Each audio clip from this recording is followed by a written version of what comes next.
Hey guys, welcome back again. Ryan McKenzie here with another episode of the I Hate Selling Live podcast. I'm here with inventor of the Anchor Gym, Shawn Finnegan. Guys, one day Shawn was on a boat in the middle of the ocean and he saw an anchor.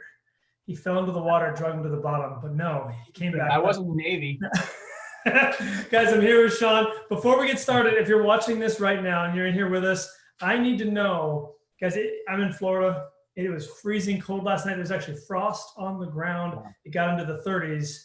I need to know where you are in the world. Type it in the chat right now. What city, what country are you in, and how cold is it there? Because it's too cold here for me. I like it hot.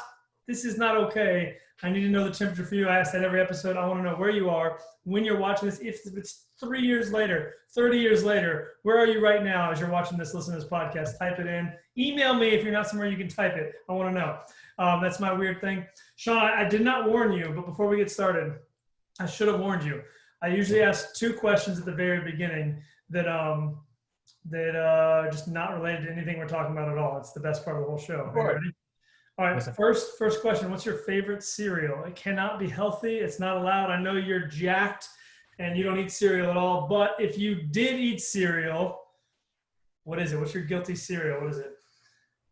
It's the cinnamon toast, crunchy little things. Yes. Yeah? I love that. Cinnamon toast crunch. I put it on my ice cream. It's great. That's what I'm talking about right there. All right, second question. This might be the same as the first. What's one thing that's odd about you that most people don't know? I have a hip replacement. You have a hip replacement? I had a total hip replacement. Wow. How old were you when that happened? I was 46. Wow. I'm 53 right now. You're 50. To me, that would be the odd thing to say that you're 53. If you guys are just listening to this podcast and you can't see Shawn, he looks like he's 33. So, I mean, it's ridiculous. So I got the inventor and the founder, the owner of Anchor Gym with me right now. And I've got Shawn on here because random conversations happen. And I was talking to a guy. I still train some clients and I had them building out their gym. I said, we want to get these anchors for your gym. Of course, they were Anchor Gym anchors. And we set them all up. And a buddy of mine, Brad, who does my website, if you guys like my website, I'll hook you up with Brad. Automation Links. Brad, you're the man. He said, I know the guy that does Anchor Gym. You should have told me. I would have taught you. Guys could have hooked up. You could have talked to him. And so now here we are a couple months later. We're actually talking to each other and doing a podcast. So Shawn, small world. Totally. Hate to paint it, but yeah, you're right. Small world. Crazy stuff. So tell us a little bit about yourself, your background. I heard you were like big time trainer on Muscle Beach, like, you know, like training all kinds of people. From that to like now you're businessman. You're building, you're manufacturing welding things, you know, all kinds of stuff. How do you go from that to that?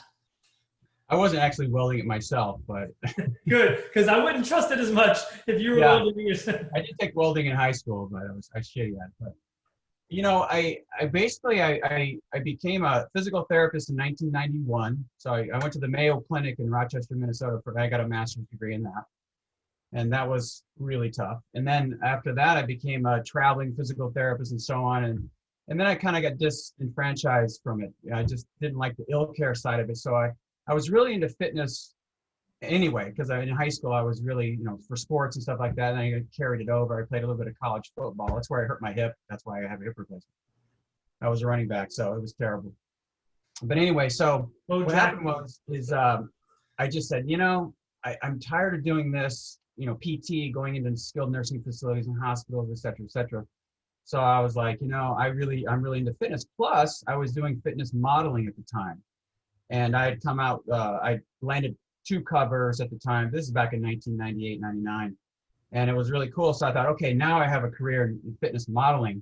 But there's really no career in fitness modeling, really. But anyway, so I was like, you know, just let's try it out, see where it goes. So I did okay. I did some stuff, you know, I did a lot of stuff.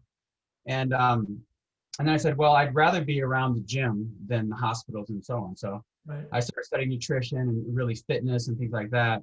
And then I started working at Gold's Gym. I started building a clientele base and all that stuff. And I loved it. It was great. But for 7 years I did that. And then I got married and had kids. And I was like, the schedule is crazy, early morning, late at night, the trainer to lifestyle, it's like a lot of Yeah, gaps. it's a tough grind with kids and a family. If you want to, yeah, it can be hard. It is. So what happened was I went back into physical therapy and I worked as an outpatient therapist, and I kind of fused both my skill sets together in this country club out here in Southern California. And I started doing personal training. Well, I'd get them involved with physical therapy first. And then once their benefits expired or once they finished, we would flip them over to personal training, and then I'd have a client for life kind of thing. So that worked out really well. And then what happened was I had a lot of my clients get injured from putting their bands and straps onto whatever piece of equipment in the gym. And somebody would move it or whatever like that, and then the band would slip off or disconnect or whatever. I had 2 major injuries. These older folks, I was like freaking out.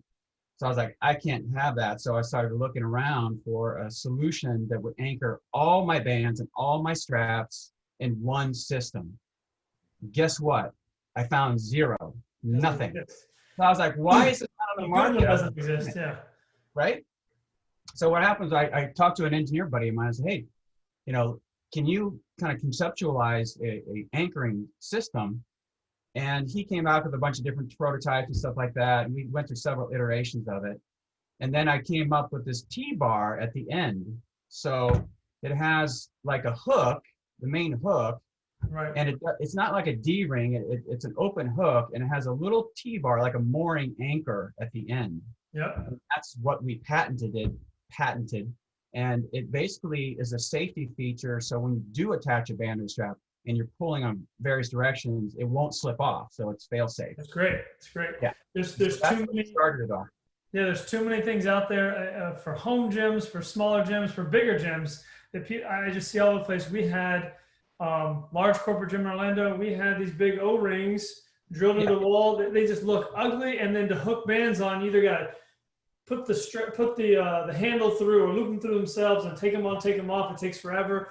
Or worse than that, you hook a actual carabiner onto it and then clip the carabiner onto the band, which sounds great. Right. But it's loud and annoying and ugly. But the worst part is actually that every time you clip onto that carabiner, it is clicking onto that band and pulling on it and ripping it and tearing it and small little micro tears until one day smack. And we've had, even with light bands, people get hit in the eye because they're doing a pull and it broke. I had a trainer of ours doing the little, like a Tapcon style eyelet drilled into concrete cinder block, and he's doing sprints off the wall with it, and the thing just comes loose and right into his butt. He had a black and blue glute this big for 3 months, like just massive. It's bad stuff. Like you see all kinds of just rigged up stuff that doesn't really, it's not meant to be used that way. And then stuff that you clip on, you're not sure if your equipment or your bands are going to break or not. So when I don't mean this to be an infomercial for Anchor Gym, but that's why I have you on here, is because I use your stuff. This is like, guys, Shawn's not paying me to be on this podcast, right? Maybe he should, but he's not. But the idea is this is pretty cool stuff. So talk to me about, like, I've looked for things and I've seen, you see the stuff on the wall that's like, you drill the whole thing in and it can slide up and down the wall kind of stuff. And like there's bands. What's different about Anchor Gym? What do you guys do that makes it better for people that don't know? Well, it's an open system. So you can thread your bands up or down the hook system. So you can utilize all the hooks at one time. So you can thread the band up and down, side to side, and so on, depending on what your configuration looks like. So, and it's also a modular system. I wanted it modular so that, one, it's like you can create a wall that you want, not have to commit to the system that they want you to, like this big gigantic thing on your wall. Well, maybe you just need one hook and that's it. Or maybe you need several lines of hooks for group exercise or whatever. And then, the eliminating clip hooks was huge because I know people just get annoyed with that. Threading the band through, and then how do you transition? You got to unthread it and so on. So the transitions from exercise to accessory is seamless. It's easy on, easy off.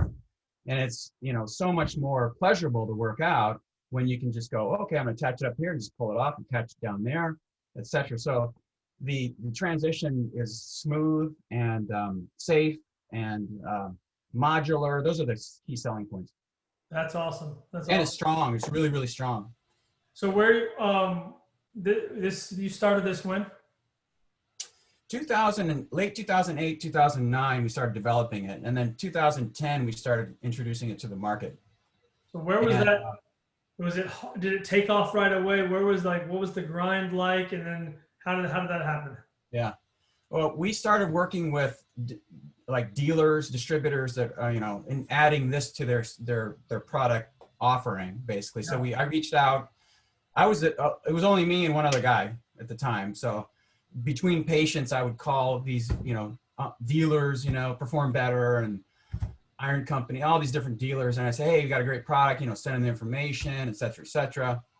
And they started to, start to sell it because it is a unique product in this space, because it's not a Me Too product, and it's got a lot of applications because you can go into commercial settings, home settings, healings, boxing gyms and CrossFit gyms. And so it has a wide variety of settings it can go into. I mean, we sold to 5 NFL teams that they use it, and 2 NBA teams, soccer teams, and so on. That's great.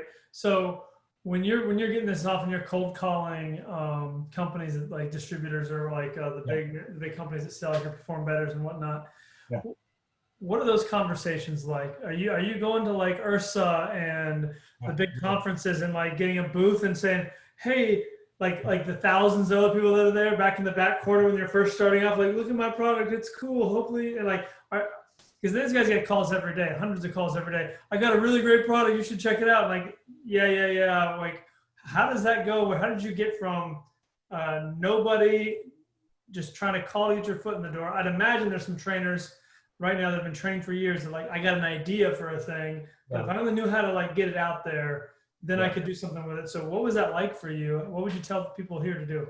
Well, I didn't know who to contact. I didn't know what a product manager was at the time. So I would call them and say, hey, I've got a product I think you guys might be interested in. It's a unique product. It's patented. Those are some of the key things I would say. And they say, well, we'll pass you on to the product manager or project manager or whatever you want to call it. Right. And they would say, hey, I would just show them some links on an email. And then from there, they go, oh, okay. And then I send them samples.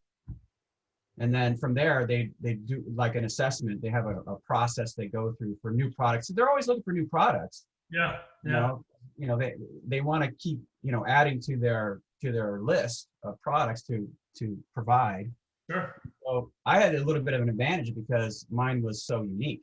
And there were other, wall systems, but like you said, they were clunky and funky and, didn't have the attributes that I put together. Because I, being in the business for so long as a PT and a personal trainer, I kind of like, put together my wish list of what kind of system would I want. Right. So that's when it started. When you set yours up, let's pretend like you're the gym owner here, right? And you're buying Anchor Gym stuff. You personally, you got a lot of different type of products. I think you said you had, was it 14 different? 14 different, yeah. So obviously anybody can set it up any way they want to. Yeah. As the inventor, as the mind behind it, when you designed it, and as you design more products, how do you envision that in your head? Like, what types of things do you put in? Like, if it's your gym, blank wall space, ceiling space, whatever, how would you do it? What would you use and how would you do it? I like to pick people's brains on how they envision fitness spaces because I love helping people set up their gyms and I love hearing how they set them up. Well, I first asked what the application's for. Is it for group exercise? For personal trainers, we were kind of saying, okay, this is a personal training station because we know it's a small group, and one-on-one. So maybe 1 to 8 people are in there training at one time. Yeah. So it was like, I would ask them, do you have a wall that's not utilized and you can create more functionality in your gym and also, become more safe, because you might come across a problem like I had where people are, putting things onto other pieces of equipment, tying them up, literally. Someone's trying to do a hammer strength incline press and your band's attached to it. And exactly. That's exactly what happened. The Smith machine was used up by the TRX. It's like, what? Let's be honest. Smith machines are only good for doing incline push-ups attaching bands to it and attaching TRX to it, right? That's the only thing is, maybe I'm stepping on some toes here. I don't even know how you feel about Smith machines, but inverted rows, push-up inclines for people that can't do push-ups, and then attaching bands to it. That's what the Smith machine's for, right? Yeah, because you can just pull the bar up and raise it up, and so it was perfect. But it's a really expensive band machine. Super expensive band system is what it is. People get really mad too. They're like, I'm using that. I'm like, wait a minute, So, you're tying your bands up with this machine. It's like, what? So I was like, so yeah. So that's the kind of things I want to know. It's like, how show them the opportunity to offer their customers and personal trainers and group exercise instructors, some more versatility, and to add more, value to their gym.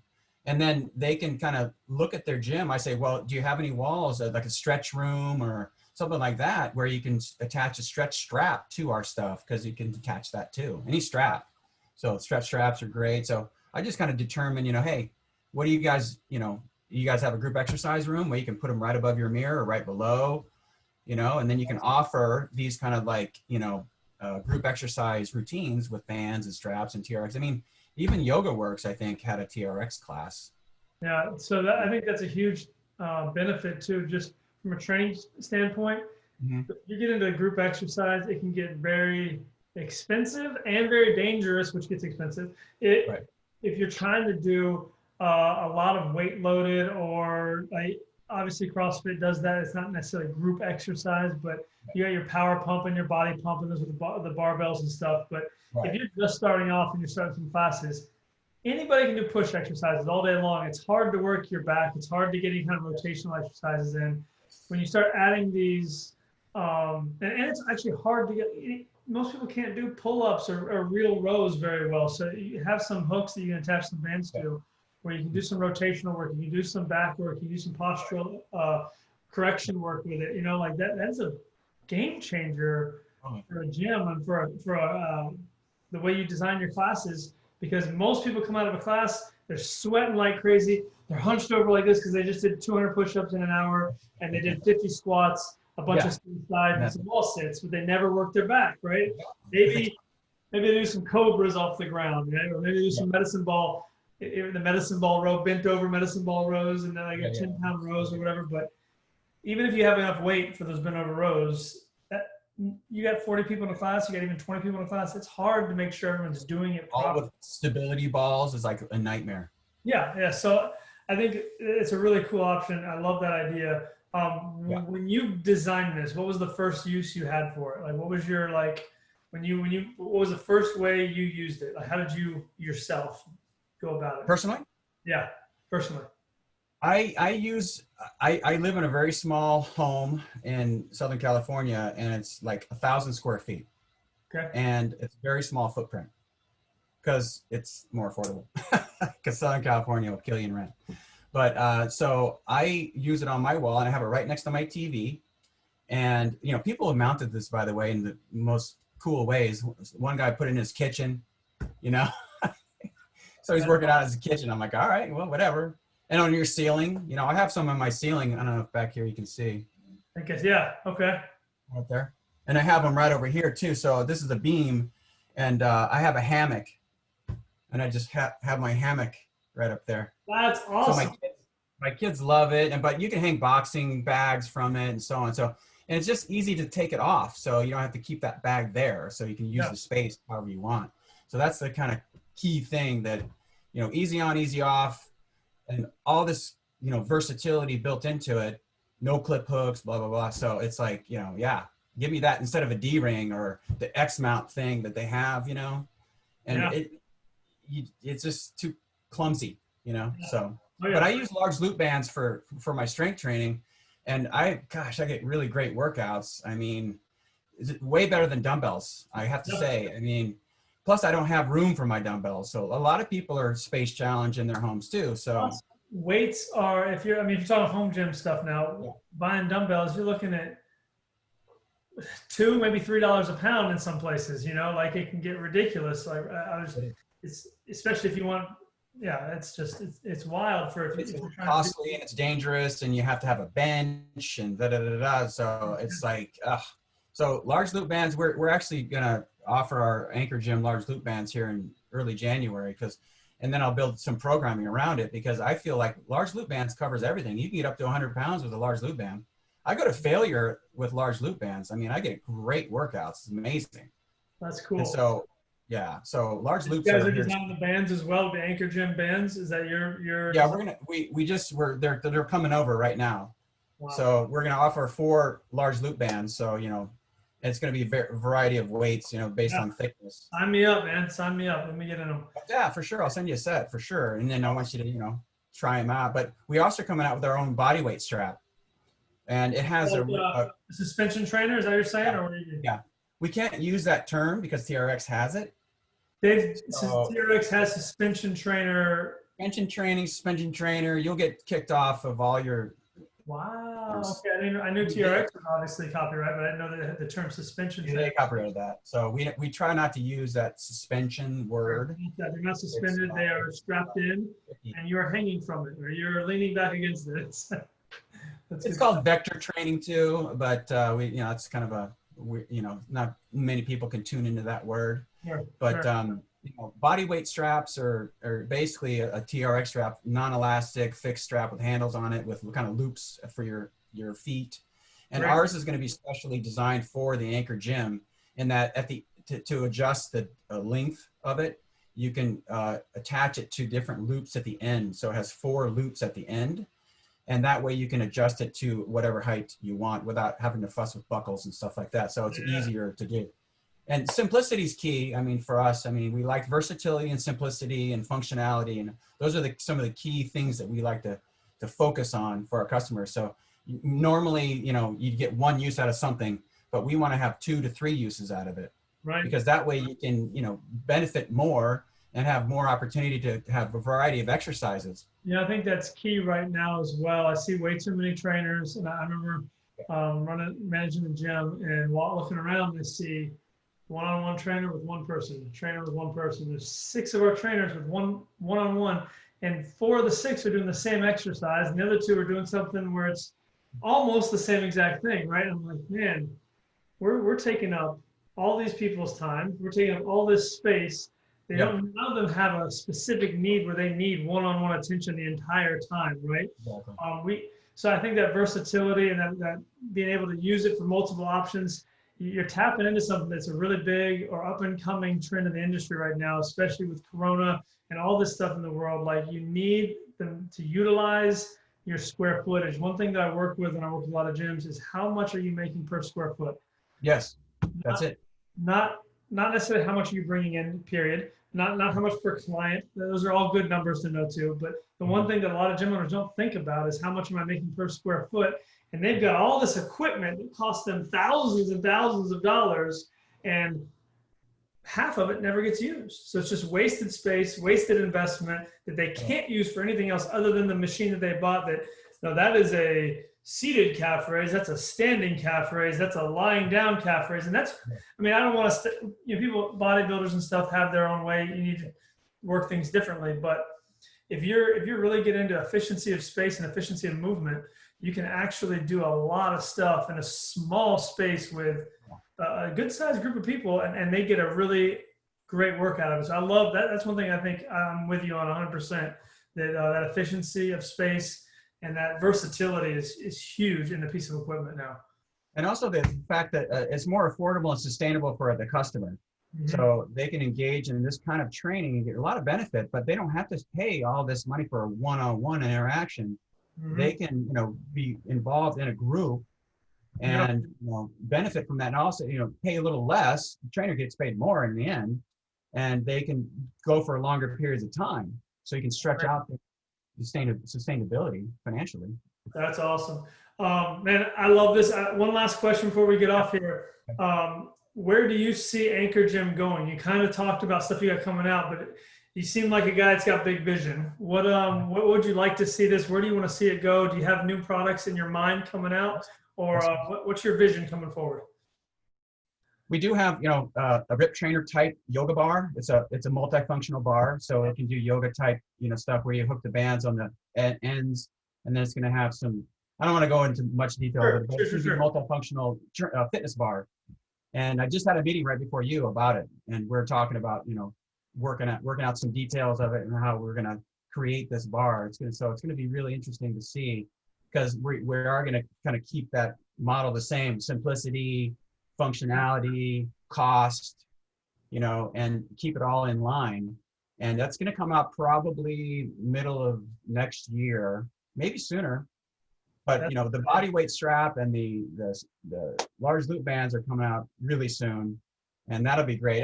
Although they're Me Too products, except for the body weight strap, it's sort of a Me Too product, but not really, because it attaches to our stuff specifically. You know what I mean? Yeah. So I mean, we're expanding in all marketplaces through Amazon throughout the world, and we're on eBay and we're on Walmart. We're going to be on Target Plus very soon. Wow. That's Alibaba's on the horizon. If they want to buy straight from you guys, is that possible? Or is it like, do they need to go to those places? Where would you like them to go if they're going to buy from you? Yeah, I'd prefer that any customers that you can send my way, I'll take really good care of them, give them some discount codes and things like that, and walk them through the whole process and everything like that. But our website's coreenergyfitness.com. That's my company that has the brand Anchor Gym. So that's how it's separated out. So, yeah, I think the proof of concept's there. I mean, Amazon sales have just, it's unbelievable. And so we know people are enjoying the Anchor Gym and all the benefits attached to it. And so we feel like it's just a matter of time before it's, you know, it's gone global already. So we're just trying to kind of ramp it up in a way that makes sense. And then maybe some other products down the road. We have 2 other ideas that we're working on. Sure. But, it's a lot of effort. I don't go and endorse a lot of products because almost everything's the same, you know, and there's not that much of a difference in them. But when I got on the Anchor Gym stuff, it just made sense. So I love it. It totally does. For spending your afternoon with me here. And if people want to reach out to you, they go to Core Energy Fitness, follow this man on social media, go buy his stuff. Go buy his stuff. It's great. Anchor Gym. Well, contact me first if you want a coupon code or whatever, or get on the email list, and we'll take good care of your customers. Don't worry. Huge. So what if I want to take this anchor and use it off my boat? Is that possible? Can I use it as an anchor with my boat? Is that? You can pull skiers behind it. You can do whatever you want. That's all I need to know. All right, guys. Attach it to your truck or whatever. Yeah, maybe that's an idea. We have it everywhere. A band with all our hooks on it.